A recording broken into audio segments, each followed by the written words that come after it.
Lewis, difficult to know where to start. What a race. Diabolical conditions. Started behind the safety car. Pressure initially from your teammate Fernando Alonso, and then an incident with Robert Kubica.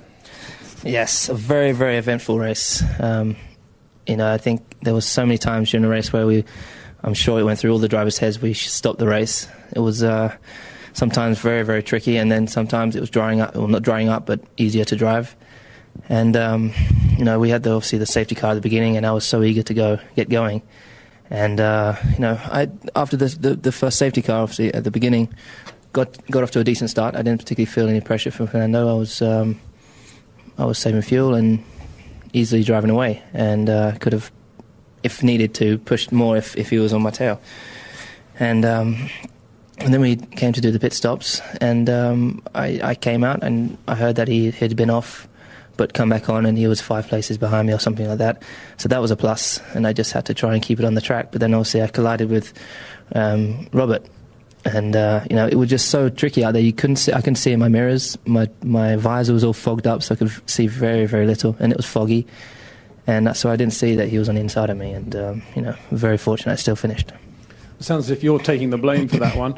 If you could perhaps add to that. And then was the car damaged after that? Because you were a little bit slow after that incident for a few laps. Oh, I didn't say I was taking the blame for it. I think when you're behind someone, you have to take it easy, especially with regards to the conditions. And I couldn't see him. It was clear. Like you just said, that maybe he was a little bit too far behind or not fully up the inside to make the move. But I couldn't see him. I couldn't hear him. And he touched me. And for him, it wasn't really a risk he needed to take. He could have taken me down the straight or somewhere else or whatever. But and then I felt that there's a vibration, and I thought, shoot, there's something wrong with my car. The rear tire was going down, or there was something wobbling, and I had it through the rest of the race. There was some big vibration, and I was very fortunate. The team said the car seems to be okay, so just keep it on the track. How did the race feel now that it's finished? Did it feel unbelievably long? What were the closing laps like? What was the restart like behind the second safety car? Yeah, it was the longest race probably of my life. It just seemed to go on and on and on.